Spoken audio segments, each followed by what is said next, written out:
ബാലകന്മാരെ പോക മിഥിലാപുരിക്കു നാം, കാലവും വൃഥാ കളഞ്ഞിടുകയരുതല്ലോ. യാഗവും മഹാദേവചാപവും കണ്ടു പിന്നെ വേഗമോടയോധ്യയും പുക്കുതാതനെ കാണാം. ഇത്തരമരുൾ ചെയ്തു ഗംഗയും കടന്നവർ സത്വരം ചെന്നു മിഥിലാപുരമകം പുക്കു. മുനിനായകനായ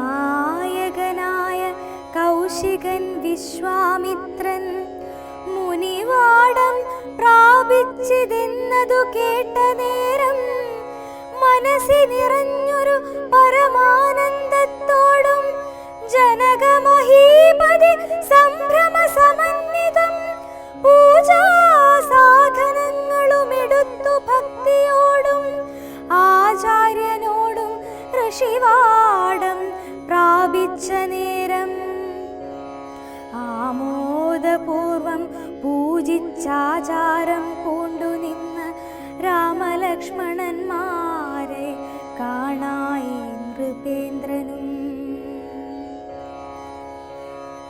വില്ലെടുക്കാമോ കുലച്ചീടാമോ വലിക്കാമോ ചൊല്ലുകെന്നതു കേട്ടു ചൊല്ലിനാൻ വിശ്വാമിത്രൻ. എല്ലാമാകുന്നതു ചെയ്താലും മടിക്കേണ്ട, കല്യാണമിതുമൂലം വന്നുകൂടിയിടുമല്ലോ. മന്ദഹാസവും പൂണ്ടു രാഘവനതു കേട്ടു മന്ദം മന്ദം പോയി ചെന്നു നിന്നു കണ്ടിതു ചാപം. ജ്വലിച്ച തേജസ്സോടുമെടുത്തു വേഗത്തോടെ കുലച്ചു വലിച്ചുടൻ മുറിച്ചു ജിതശ്രമം.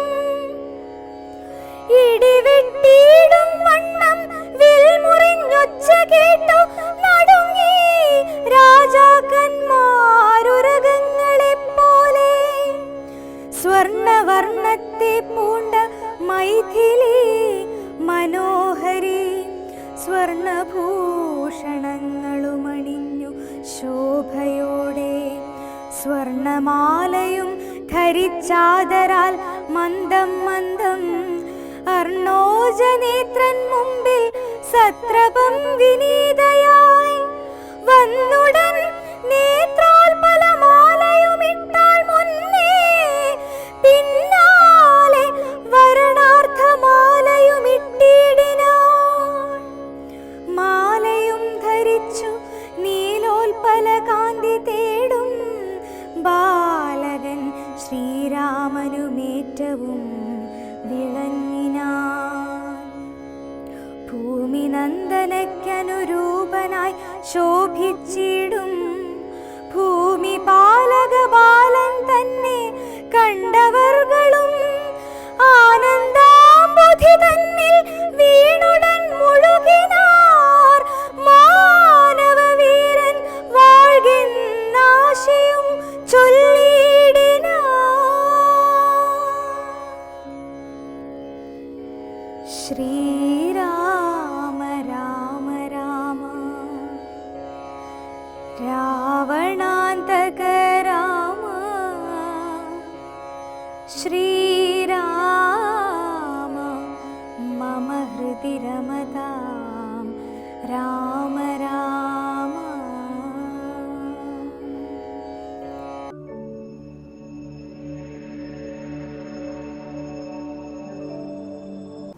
ഓം ശാന്തി. രാമായണത്തിൽ വളരെ സുന്ദരവും പ്രധാനപ്പെട്ടതുമായിരിക്കുന്ന ഒരു സന്ദർഭത്തിലൂടെയാണ് നമ്മൾ യാത്ര തുടങ്ങിയിരിക്കുന്നത്. അഹല്യാമോക്ഷത്തിന് ശേഷം വിശ്വാമിത്രനും രാമലക്ഷ്മണന്മാരും മിഥിലാപുരിയിൽ വന്ന് മഹാദേവനാൽ ദാനം നൽകപ്പെട്ടതായിരിക്കുന്ന ശൈവചാപത്തെ കണ്ട് വണങ്ങാനും യജ്ഞത്തിൽ പങ്കെടുക്കാനും വേണ്ടിക്കൊണ്ട് അവിടെ നിന്ന് മിഥിലാപുരിയിലേക്ക് എത്തിച്ചേരുന്നൊരു സന്ദർഭമാണ്. മിഥിലാപുരിയിൽ വന്നതായിരിക്കുന്ന വിശ്വാമിത്ര മഹർഷിയെയും രാജകുമാരന്മാരെയും ജനക മഹാരാജാവ് സമ്പൂർണ്ണ ആദരവോടുകൂടി സൽക്കരിക്കുകയും സ്വീകരിച്ച് ആനയിക്കുകയൊക്കെ ചെയ്തു.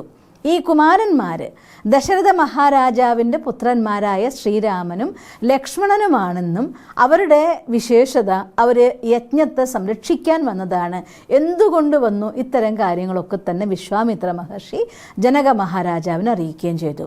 കുമാരന്മാരെ കണ്ട സമയം തന്നെ ഈ കുമാരന്മാർ എൻ്റെ പുത്രിയായിരിക്കുന്ന സീതയ്ക്ക് ശ്രീരാമൻ എന്തുകൊണ്ടും അനുയോജ്യനാണ് എന്ന് അറിയാതെ ജനക മഹാരാജാവിൻ്റെ മനസ്സ് പറയും. മന്ത്രിമാരെടുത്ത് അദ്ദേഹം വാക്കുകൊണ്ട് അക്കാര്യം അറിയിക്കുകയും ചെയ്തിട്ടുണ്ടായിരുന്നു. അങ്ങനെ സ്വയംവര സദസ്സ് തയ്യാറായി. പലരും വന്നു പല രീതിയിൽ ശൈവചാപത്തെ എടുത്തുയർത്താൻ വേണ്ടിക്കൊണ്ട് പരിശ്രമിക്കുകയൊക്കെ ചെയ്തു. അപ്പോൾ ഈ സന്ദർഭത്തിൽ നമുക്ക് അറിഞ്ഞിരിക്കേണ്ടതായിട്ടുള്ളൊരു രഹസ്യമുണ്ട്. വിദേഹ രാജ്യം എന്നാണ് ജനക മഹാരാജാവിൻ്റെ രാജ്യത്തിൻ്റെ വേറൊരു പേര്. 2 പേരുകളാണ് സീതയുടെ അഥവാ ജനക മഹാരാജാവിൻ്റെ രാജ്യത്തിന് പറയാം.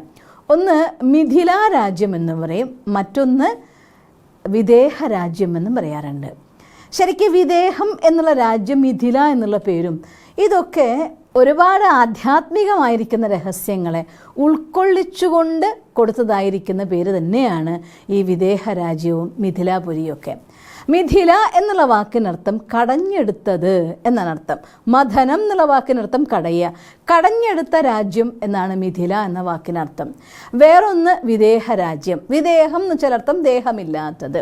അപ്പോൾ ദേഹമില്ലാത്തവരുടെ ഒരു രാജ്യവും. അപ്പോൾ വാസ്തവത്തിൽ ആ മിഥിലാപുരിയുടെ അഥവാ വിദേഹ രാജ്യത്തിലെ രാജാവിൻ്റെ പേരോ ജനകൻ എന്ന്.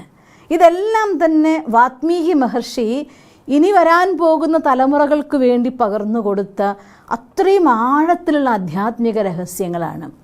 ജനകൻ എന്ന പേര് തന്നെ അച്ഛൻ്റെ മകൻ എന്നാണ് അർത്ഥം. അച്ഛന് മാത്രമായിട്ട് മക്കളുണ്ടാവില്ലല്ലോ, അച്ഛനും അമ്മയ്ക്കും കൂടിയാണ് മകൻ ജനിക്കേണ്ടത്. അപ്പോൾ അച്ഛൻ്റെ മകൻ വിദേഹ രാജ്യത്തുണ്ടാവണമെങ്കിൽ ഇത് എല്ലാ ജീവാത്മാക്കളുടെ അച്ഛനായിരിക്കുന്ന, ഈ പ്രപഞ്ചത്തിൻ്റെ തന്നെ പരമപിതാവായിരിക്കുന്ന പരമാത്മ, പാരലൗകിക അച്ഛനായിരിക്കുന്ന ആത്മാക്കളുടെ അച്ഛനായ ഭഗവാന്റെ പുത്രൻ, പരംധാമം അഥവാ ആത്മലോകം, ബ്രഹ്മലോകം ഇങ്ങനെ പറയുന്നതായിരിക്കുന്ന ആത്മാക്കളുടെ വാസസ്ഥാനം. അവിടെ ആർക്കും ദേഹമില്ല, എല്ലാവരും ആത്മാക്കൾ പ്രകാശസ്വരൂപികളാണ്, ബിന്ദുസ്വരൂപികളാണ്. ആത്മാക്കൾ ലോകത്തിരിക്കുന്ന ജീവാത്മാവിന് പരമാത്മാവും ജീവാത്മാവും തമ്മിലുള്ളൊരു ബന്ധം മാത്രമേ ഉള്ളൂ. അപ്പോൾ പരമാത്മാവ് അച്ഛനും പരമാത്മാവിൻ്റെ രചനകളായ എല്ലാ ജീവാത്മാക്കളും മക്കളാണ്. അതുകൊണ്ടാണ് അച്ഛൻ്റെ മകൻ എന്നർത്ഥം വരുന്ന ജനകൻ എന്ന് പേര് കൊടുക്കുന്നത്. അതുകൊണ്ട് ആ രാജധാനി എങ്ങനെയാണ് ഉണ്ടാവുന്നത്? പറയാറുണ്ട് ഈശ്വരൻ്റെ സങ്കല്പത്തിലൂടെ സൃഷ്ടി എന്നാണ് പറയുന്നത്. സങ്കല്പത്തിൻ്റെ രചന മഥനം. മഥനം എന്താർത്ഥം? സങ്കല്പമാണല്ലോ. സങ്കല്പത്തിൻ്റെ കടച്ചിൽ നമ്മളെന്ത് പേര് പറയുക? മഥനം എന്ന് പറയുന്നത്. അപ്പോൾ സങ്കല്പത്തിലൂടെ അതായിരിക്കുന്ന സൃഷ്ടി, അതിനെ എന്ത് പറയുന്നത്? മിഥിലാരാജ്യം എന്ന് പറയുന്നത്. അതുകൊണ്ട് ശരിക്കും പറഞ്ഞാൽ എല്ലാ ജീവാത്മാക്കളുടെയും സ്വന്തം വീടായിരിക്കുന്ന പരമധാമം, ഈ ലോകത്തിനും ഉപരിയായിക്കൊണ്ട് 3 ലോകങ്ങളിൽ ഏറ്റവും ഉയർന്ന ലോകം, അതിനെ കാരണലോകം എന്ന് വിശേഷിപ്പിക്കും, ബ്രഹ്മലോകം എന്ന് വിശേഷിപ്പിക്കും, ആത്മലോകം എന്ന് വിശേഷിപ്പിക്കും. അങ്ങനെയുള്ളതായിരിക്കുന്ന ബിന്ദു സ്വരൂപത്തിൽ അഥവാ നിരാകാരി ജീവാത്മാക്കൾ നിരാകാരിയായിരിക്കുന്ന വസിക്കുന്ന ലോകമാണ് ബ്രഹ്മലോകം അഥവാ വിദേഹ രാജ്യം എന്ന് പറയുന്നത്. അപ്പോൾ വാസ്തവത്തിൽ എല്ലാ ജീവാത്മാക്കളുടെ അച്ഛനായിരിക്കുന്ന പരമാത്മാവിൻ്റെയും ആത്മാക്കളുടെയും ഒരു സ്ഥലമാണ് ശരിക്കും വിദേഹ രാജ്യം. അപ്പോൾ അങ്ങനെയുള്ളതായിരിക്കുന്ന പരമാത്മാവിൻ്റെ സങ്കല്പത്തിലൂടെയാണ് ഈ സൃഷ്ടി ആരംഭിക്കുന്നത്. അപ്പോൾ ഈശ്വരൻ്റെ സങ്കല്പത്തിലൂടെ ഉണ്ടായതായിരിക്കുന്ന രാജ്യത്തിലെ രാജാവാണ്. അതുകൊണ്ടാണ് ജനകൻ എന്ന് പറയുന്നത്. ആ രാജ്യത്തേക്കാണ് സീത പുത്രിയായി വരുന്നത്. അതുകൊണ്ടാണ് സീതേനെ ഭൂമിപുത്രി എന്നല്ലേ പറയുന്നത്. സിസ്റ്ററെ, സീതയെ ഭൂമിപുത്രി എന്നല്ലേ പറയുന്നത്.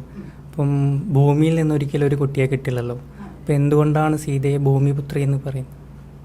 അതെ, ഭൂമിയിൽ നിന്ന് ജനിക്കുകയല്ല, പക്ഷേ ശരിക്കും പറഞ്ഞാൽ എല്ലാ ജീവാത്മാക്കളും ഭൂമിപുത്രിമാരാണ്.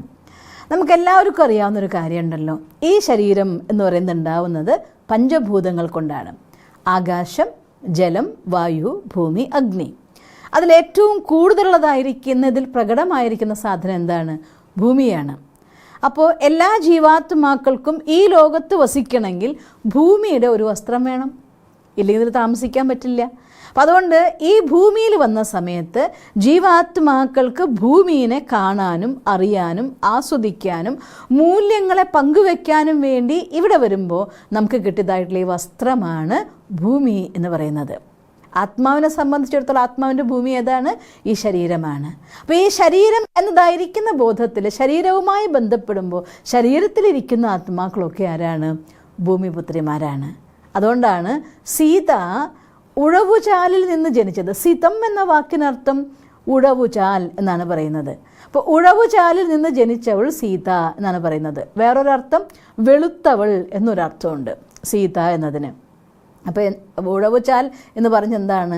ഒരു കർഷകൻ്റെ ഭാവം കാണിക്കുകയാണ്. ഹാർഡ് വർക്കിൽ നിന്ന് സീതയാവണമെങ്കിൽ എന്ത് വേണം? ഹാർഡ് വർക്ക് വേണം. അതാണ് സീതയുടെ ഗുണങ്ങളെ അത്രയധികം മഹത്തരമായി പറയുന്നത്. പവിത്രത, സുന്ദരത, ശാലീനത, സീതയുടെ സൗന്ദര്യം, ഈ പ്രപഞ്ചത്തിൻ്റെ എല്ലാ സൗന്ദര്യങ്ങളും ഒത്തുചേർന്ന സൗന്ദര്യം സീതയ്ക്കുണ്ടായിരുന്നു എന്നാണ് പറയുന്നത്. ശരിക്ക് സൗന്ദര്യം എന്ന വാക്കുകൊണ്ട് ഭൗതികമായിരിക്കുന്ന സൗന്ദര്യത്തിനെ മാത്രമല്ല ഉദ്ദേശിക്കുന്നത്. ആ ഭൗതികമായിരിക്കുന്ന സൗന്ദര്യവും ആത്മാവിന് കിട്ടുന്ന ഈ ഉടുപ്പ് അഥവാ ഈ ശരീരം അത് 100% സൗന്ദര്യമുള്ളതാവണമെങ്കിൽ, ഉദാഹരണം പറഞ്ഞാൽ ദേവീദേവന്മാരെ പോലെ ശ്രീലക്ഷ്മിനെ വരയ്ക്കുമ്പോൾ, സീതേനെ വരയ്ക്കുമ്പോൾ, ശ്രീരാമനെ വരയ്ക്കുമ്പോൾ, അല്ലെങ്കിൽ നാരായണനെ വരയ്ക്കുമ്പോൾ, കൃഷ്ണനെ വരയ്ക്കുമ്പോൾ ഒരിക്കലും കൊടവയറ് ചാടിയിട്ട് അല്ലെങ്കിൽ തടിച്ചു ഉരുണ്ടിട്ട് ഇങ്ങനെയൊന്നും കാണിക്കാറില്ല. അല്ലെങ്കിൽ മെലിഞ്ഞു ഒട്ടിയിട്ട് അല്ല, പാകത്തിനുള്ള കൃത്യമായ ശരീരം, ശരീരത്തിൻ്റെ എല്ലാ ഇന്ദ്രിയങ്ങളും പെർഫെക്റ്റ് ആയിരിക്കുന്ന ശരീരമാണ് ദേവതമാർക്ക് കാണിക്കുന്നത്. എന്തുകൊണ്ടാണ്? ശരീരത്തിൻ്റെ സൗന്ദര്യത്തെക്കാൾ കൂടുതൽ അവർ ആത്മാവിൻ്റെ സൗന്ദര്യം.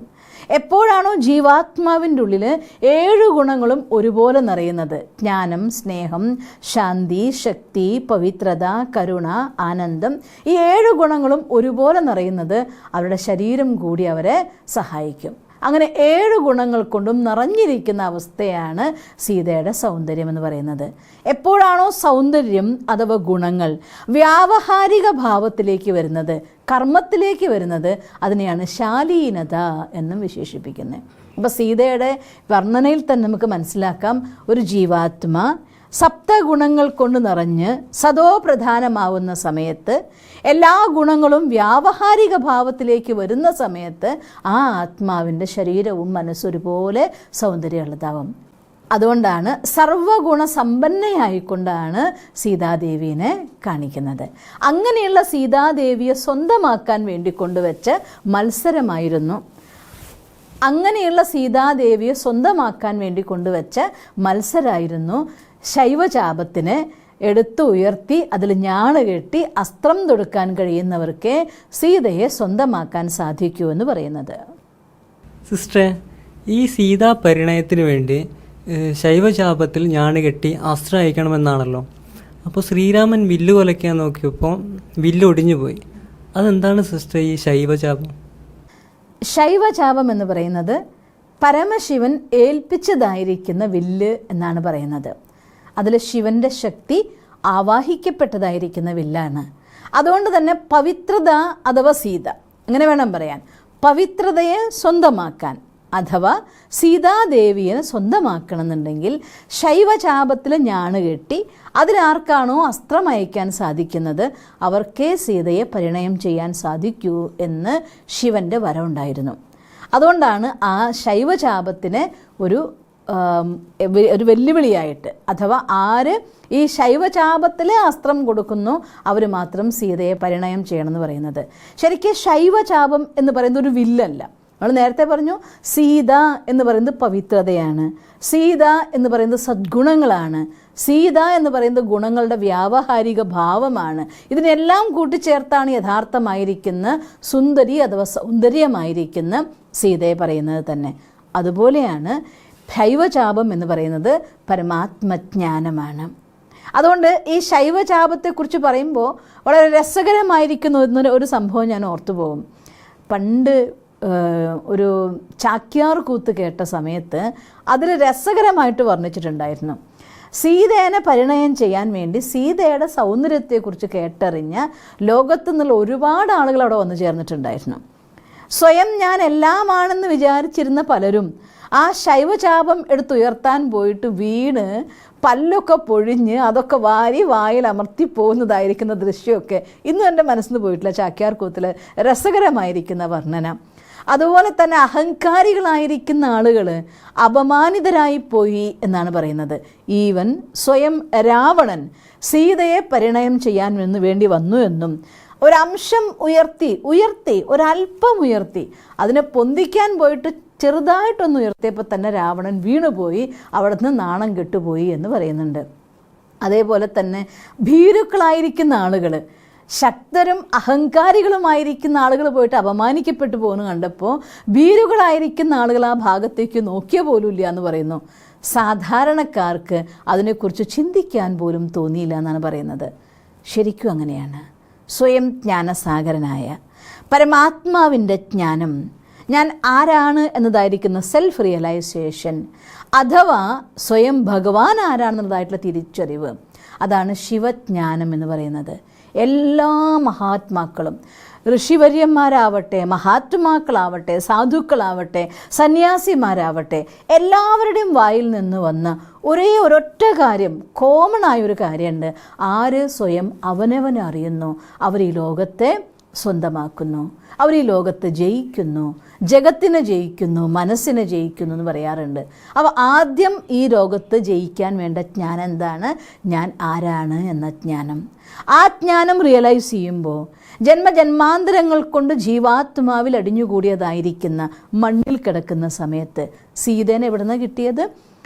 ഉഴവുചാലിൽ നിന്ന്. അപ്പം മണ്ണിൽ കിടക്കുന്ന സമയത്ത്, അഥവാ ഞാൻ ഈ ദേഹം എന്നുള്ളതായിരിക്കുന്ന ദേഹബോധത്തിൽ മണ്ണെന്ന വിചാരത്തിൽ ജീവിക്കുന്ന സമയത്ത് ഒരു ജീവാത്മാവിൻ്റെ ഉള്ളിലുണ്ടാകുന്ന എല്ലാ അഴുക്കുകളും ഞാൻ ആരാണ് എന്നതായിരിക്കുന്ന തിരിച്ചറിവിലൂടെയാണ് അഴുക്കിളകുന്നത്. ആ റിയലൈസേഷൻ ഉണ്ടാവുമ്പോൾ ഞാൻ ആരാണെന്ന് അറിഞ്ഞതുകൊണ്ട് പോരല്ലോ, അതിനെ ശുദ്ധീകരിക്കാൻ വേണ്ട ശക്തി വേണ്ടേ? അതിന് വേണ്ടതായിരിക്കുന്ന, നമ്മുടെ സാധാരണ ഭാഷയിൽ പറഞ്ഞാൽ അത് കഴുകിക്കളയാൻ വേണ്ടതായിട്ടുള്ള സോപ്പ് വേണ്ടേ, വെള്ളം വേണ്ടേ? ആത്മാവിനെ കഴുകാനുള്ളതായിരിക്കുന്ന സോപ്പും വെള്ളവും അത് പരമാത്മശക്തിയാണ്. അതുകൊണ്ട് ഞാൻ ആരെന്ന തിരിച്ചറിവ്, എങ്ങനെ എൻ്റെ ഉള്ളിൽ പരിവർത്തനം കൊണ്ടുവരണം എന്നതായിരിക്കുന്ന ജ്ഞാനം, അതിന് ഈശ്വര സമാഗമത്തിലൂടെ ആ ശക്തി എൻ്റെ ഉള്ളിലേക്ക് ആർജിക്കാൻ വേണ്ടതായിരിക്കുന്ന ജ്ഞാനം. അതുകൊണ്ട് ആത്മജ്ഞാനവും പരമാത്മജ്ഞാനവും, ഏത് ജീവാത്മ സ്വയം ഞാൻ ആരെന്ന് യഥാർത്ഥ രീതിയിൽ തിരിച്ചറിയുന്നു, ഈശ്വരൻ ആരാണെന്ന് മനസ്സിലാക്കുന്നു, ആ ഈശ്വരനുമായിട്ടുള്ള സമാഗമം സംഭവിയാകുന്നു. ആ ജീവാത്മാവിൻ്റെ ഉള്ളിൽ എത്ര തന്നെ വലിയ ബലഹീനതകളുണ്ടെങ്കിലും, എത്ര അഴുക്ക് പിടിച്ചിട്ടുണ്ടെങ്കിലും, എത്രമാത്രം ഞാൻ മണ്ണെന്ന ദേഹബോധമെന്ന അഹങ്കാരത്തിൽ കുരുങ്ങിക്കിടക്കുകയാണെങ്കിലും അതെല്ലാം വാഷ് ചെയ്യപ്പെടും. അവിടെ ജീവാത്മ ഈശ്വരൻ്റെ സ്വന്തമാകും, പവിത്രതയെ ജീവിതത്തിൻ്റെ വ്രതമാക്കി മാറ്റും, ഈശ്വരൻ അവരുടെ സ്വന്തമാകും, അവർ ഈശ്വരൻ്റെ സ്വന്തമായി തീരും. അതേസമയം അവനവനിൽ മാറ്റം വരുത്തുക, ഏറ്റവും ഹാർഡായിരിക്കുന്നൊരു വർക്ക് ഈ ലോകത്തുണ്ടെങ്കിൽ അവനവനെ മാറ്റുക എന്നുള്ളതാണ്. എനിക്ക് നിങ്ങളെ മാറ്റാൻ എളുപ്പമാണ്. നിങ്ങൾക്ക് ഈ കുറ്റം കേട്ടോ, നിങ്ങൾക്ക് ഈ കുറ്റം കേട്ടോ പറയാൻ ഭയങ്കര എളുപ്പമാണ്. കാരണം ഇങ്ങനെ ചൂണ്ടിയാൽ മതിയല്ലോ, എൻ്റെ നേരെ ഇങ്ങനെ ചൂണ്ടണം. അപ്പോൾ ഓട്ടോമാറ്റിക്കലി എന്നിൽ പരിവർത്തനം വരുത്തിയേ പറ്റൂ. അതിനാണ് ഏറ്റവും അധികം പരിശ്രമിക്കേണ്ടത്. അതുകൊണ്ടാണ് ഞാൻ ഈ ജ്ഞാനമാർഗത്തിൽ വന്നപ്പോൾ, ഈശ്വരജ്ഞാനം കേട്ട ജീവിതത്തിൽ വന്നപ്പോൾ, എൻ്റെ അനുഭവത്തിൻ്റെ വെളിച്ചത്തിൽ ഞാൻ പറയുകയാണ്, ഒരുപാട് പേര് ഈ ക്ലാസ് കേട്ട, കോഴ്സ് കേട്ട് എന്തൊരു നല്ല ജ്ഞാനം എന്ന് പറയുന്ന കുറേ ആൾക്കാരുണ്ടായിട്ടുണ്ട്. പക്ഷെ തൻ്റെ ജീവിതത്തിൽ കൊണ്ടുവരേണ്ട കാര്യം വരുമ്പോൾ അത് നമ്മളെ കൊണ്ടാവില്ല. അതൊക്കെ വേറെ സ്പെഷ്യൽ ജനിച്ചാൽ, പലരും അങ്ങനെ പറയാം, അതിനായി ജനിച്ചവരാ നിങ്ങളൊക്കെ, അതുകൊണ്ട് നിങ്ങൾക്ക് ഈസിയാന്ന് പറയും. അങ്ങനെ ആരും ഒന്നിനും വേണ്ടി ജനിച്ചിട്ടില്ല. പറയാറില്ലേ നമ്മൾ, ആരും ഒന്നും അമ്മയുടെ ഗർഭത്തിൽ നിന്ന് പഠിച്ചു വന്നിട്ടില്ല.